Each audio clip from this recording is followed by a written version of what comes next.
Hey there, you're listening to Meaningful Happiness with Dr. Scott Conkright. In today's episode, we go back to the very beginning, before language, before memory, into a world shaped by pure feeling. What if your body was telling your story long before your mind knew the words? Let's explore how our earliest emotional rhythms continue to shape us, often silently but powerfully. We begin as small mammals with big feelings and no way to handle them on our own. There is no filter, no name, no story, just the flood of being alive. Affect is the first language we speak and is spoken through the body. Affects are the core feelings we are born with. A newborn doesn't need to learn how to feel.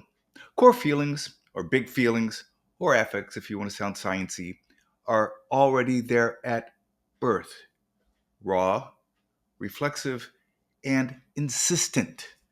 They show up in the scrunch of a face, the arch of the back, the clench of tiny fists.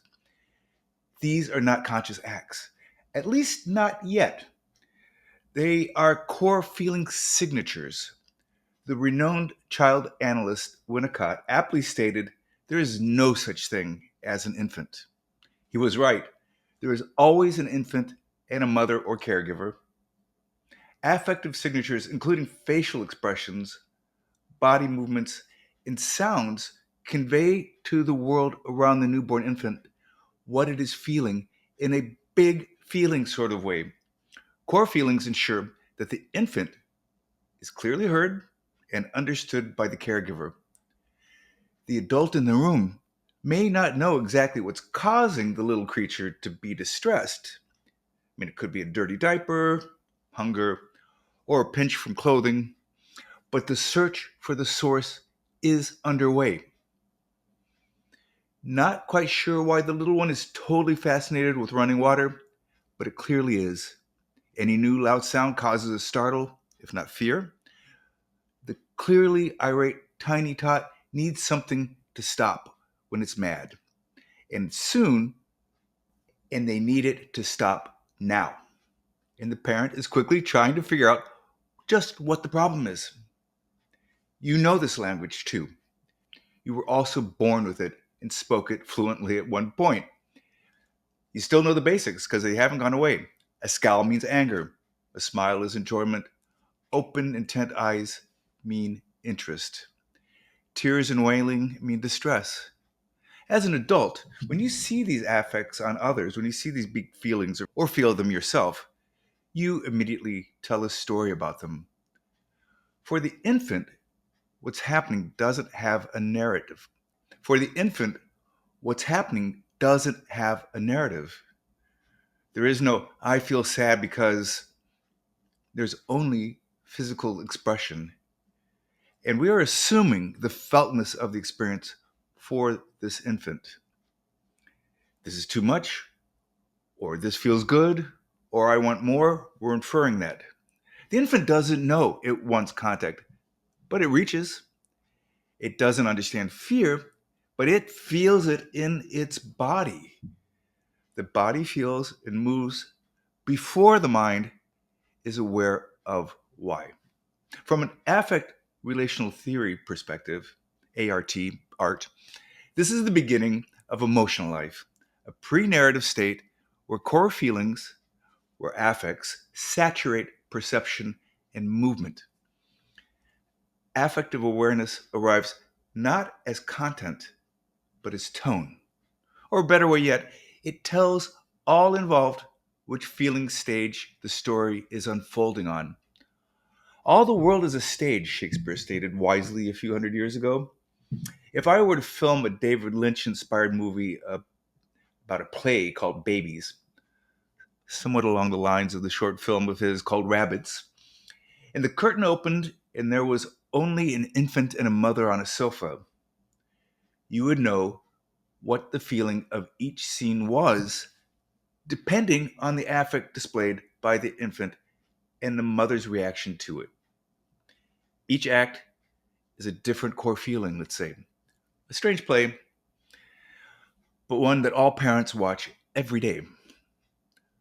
Biologically, these early affective experiences are shaped by a primitive yet potent neuroendocrine system.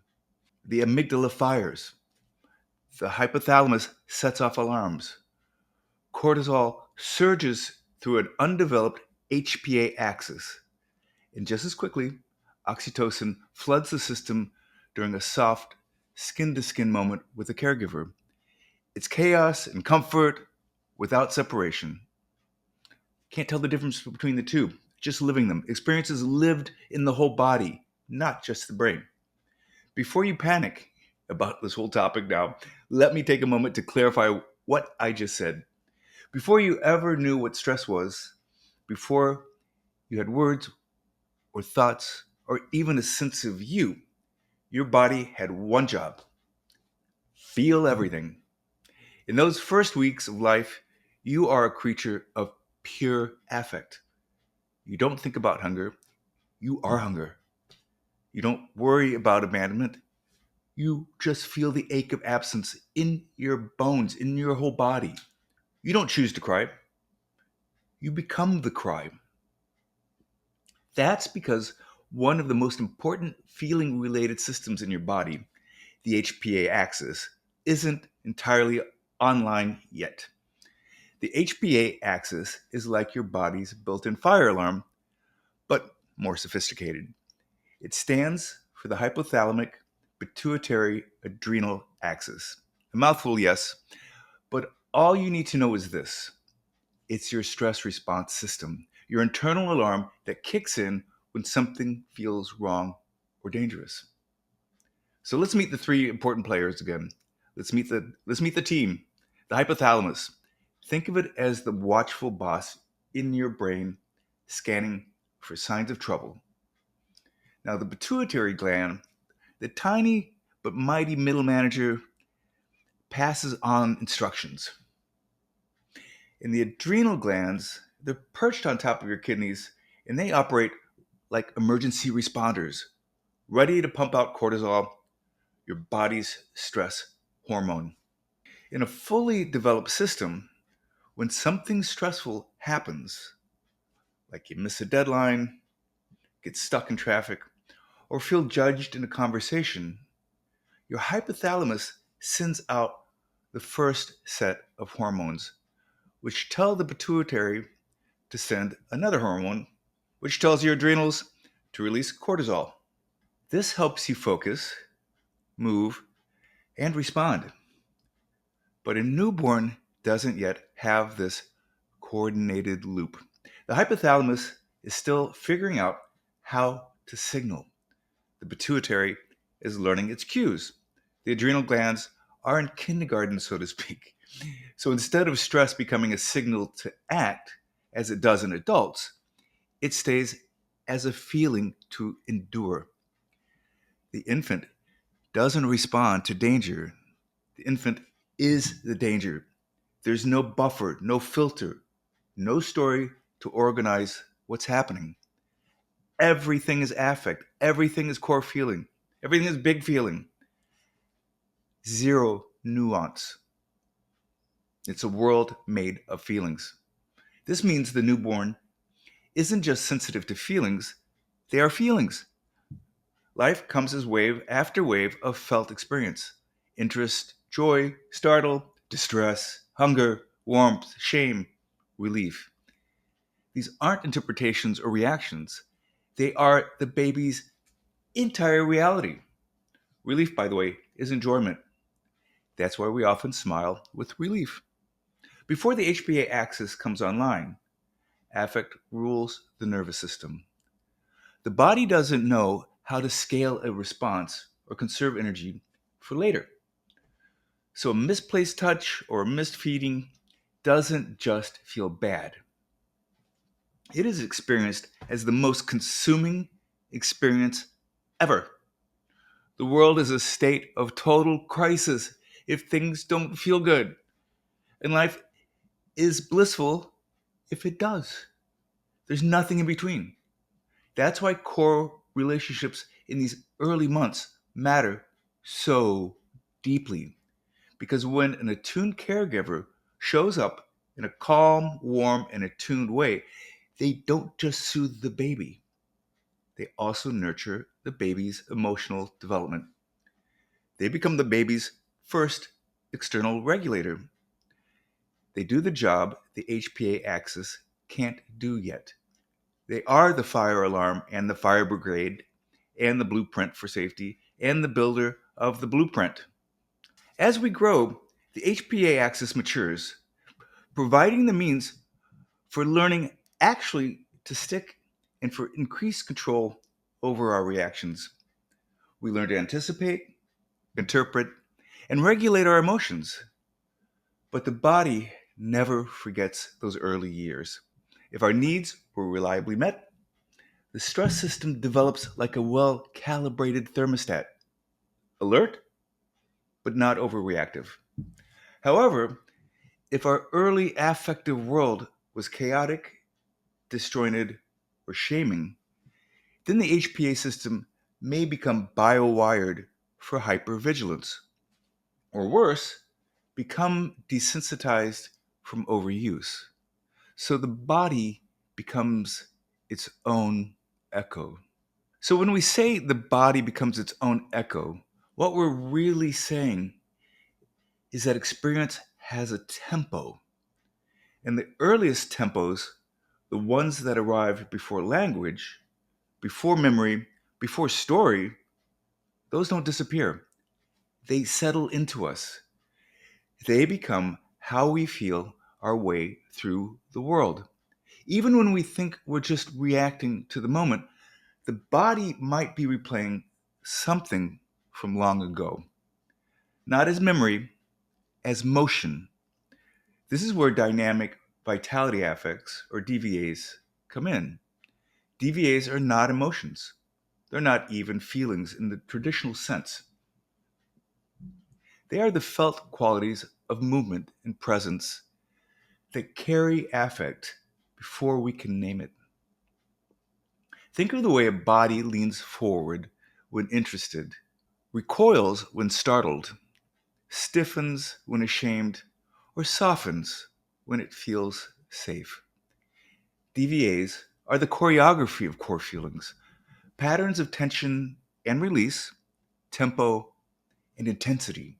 They give us rise and fall.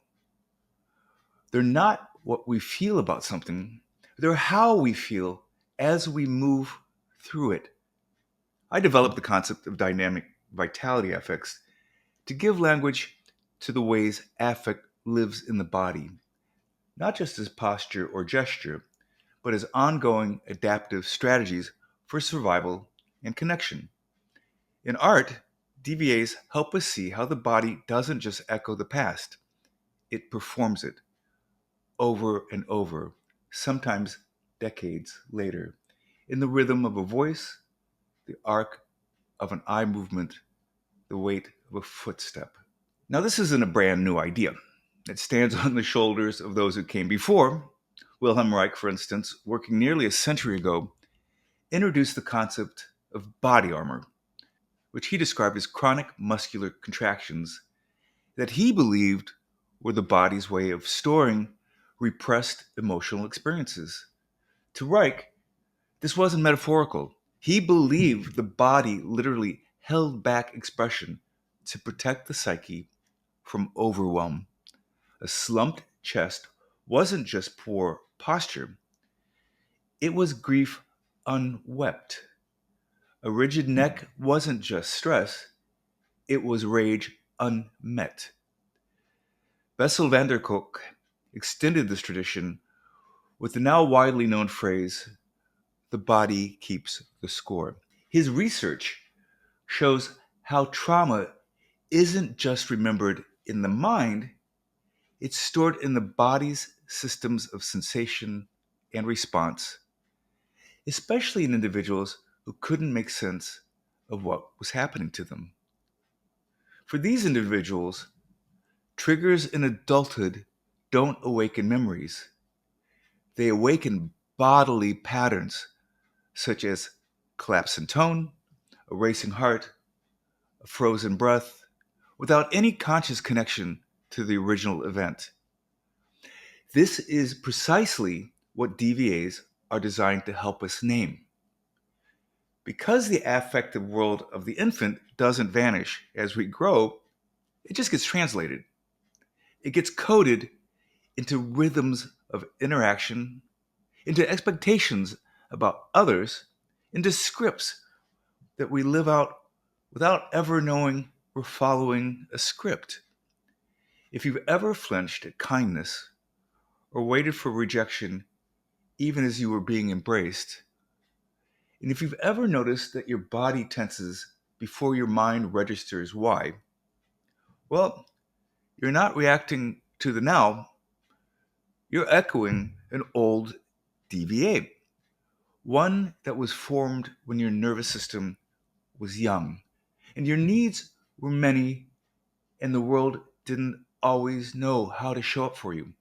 And that's the heartbreak, but it's also the hope because DVAs are not fixed, they're learned. And what's learned can be relearned and unlearned. New experiences of safety, attunement, and emotional honesty can start to reshape the choreography. The body that once collapsed can slowly begin to lift. The voice that once trembled can steady. The breath can open. The echo can change. As we grow in awareness of these rhythms, not just as facts, but as felt realities, we begin to reclaim our authorship. We stop becoming a character in somebody else's script. We begin to compose our own. In art, this is the work to feel the echo, to trace it to its source, to meet it with compassion, and then, slowly, consistently, relationally, we choreograph the self. Because beneath the story, beneath the thought, beneath the emotion is the rhythm of a body that remembers how it survived. And if we listen carefully, it may also remember how to thrive. But affect isn't just reactive, it's predictive as well. Even in infancy, our systems begin to learn sequences of things. That hunger precedes milk, that sound predicts presence, that touch can soothe but can also hurt. These are the very first patterns, and they are laid down not in words, but in expectation. The nervous system, still immature, begins to calibrate around what happens next. Memory begins not as conscious recall, but as body memory, a kind of felt sense anticipation, a subtle orientation toward or away. Over time, these stored core feeling experiences become the lived material for emotional scripts. They inscribe, this is how things go for me. And if those early signals are misattuned, if the cries are met with absence or confusion, the script begins with uncertainty. The system learns to brace, to cry louder, or to go silent. In art, this isn't necessarily pathology, it's adaptation. The body is doing its best to stay alive and anticipates good and bad feelings in a relational world that doesn't yet make narrative sense. Philosophically, this beginning is profound. Before we know, we need. Before we act, we feel. Identity begins not as a thought, but as a condition of exposure. We are thrown into life without an eternally driven mandate to do something, such as getting up and foraging for food. We are utterly helpless, more dependent, and more vulnerable than any other mammal at birth. And the first thing we need to encounter is not the self, but the other. Our vulnerability is not a weakness, it is the very condition that makes meaning and connection possible. Parents and caregivers are the self at the beginning. It takes several years for the infant to turn into a toddler and then into an independent person capable of living on their own. It is a long, arduous, extremely complex, but essential process. We want dependence for very long times. It allows the child's energy to go into learning, not just schoolwork, but more critically, to learn how affect, thinking, emotions, memory, and storytelling all come together.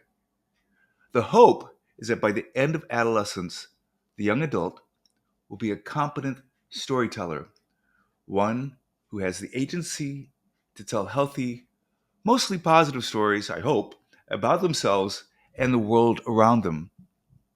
And so we begin as affective creatures, not cognitive ones. Thought will come later. Language will come later too. Narrative, storytelling will come later too.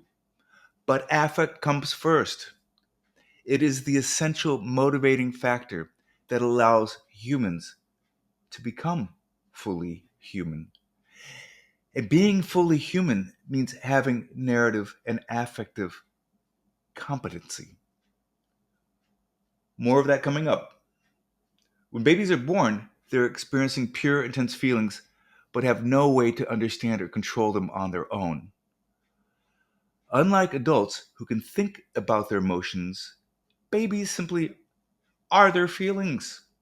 When they're hungry, scared, or happy, that feeling state completely takes over their whole body. They convey these feelings through facial expression, body movements, and sounds rather than words or thoughts. Babies' stress response systems aren't fully developed yet, so they can't calm themselves down when upset.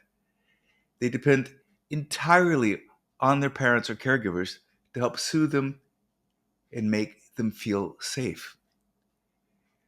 These early experiences with caregivers are significant because they teach the baby's developing brain how feelings work and what to expect from relationships. If a baby's needs are met consistently with warmth and care, they learn that the world is generally safe and that their feelings can be managed. However, suppose their early affective experiences were chaotic or neglectful. In that case, their stress systems may become overreactive or shut down, as I mentioned earlier, which can influence how they handle emotions for the rest of their life. We don't intervene if they don't intervene and do something. Essentially, we all start as pure feeling creatures before we learn to think, speak, or tell stories about our experiences. Thanks for listening to part one of Cats, Dogs, and Humans. If something stirred in you today, some memory, some feeling, some new way of seeing yourself, trust that. In the next episodes, we'll dive deeper into how affect becomes identity, how relationships shape our nervous systems, and how healing begins with awareness. Parts 2, 3, and 4 are coming later this month, so be sure to subscribe and follow along. And if you're curious where you are on your own growth journey, take the free self-discovery snapshot at scottconkright.com. You can also join our newsletter for weekly insights and learn about upcoming therapy groups, meetups, and live workshops. Until next time, be kind to the part of you that felt everything first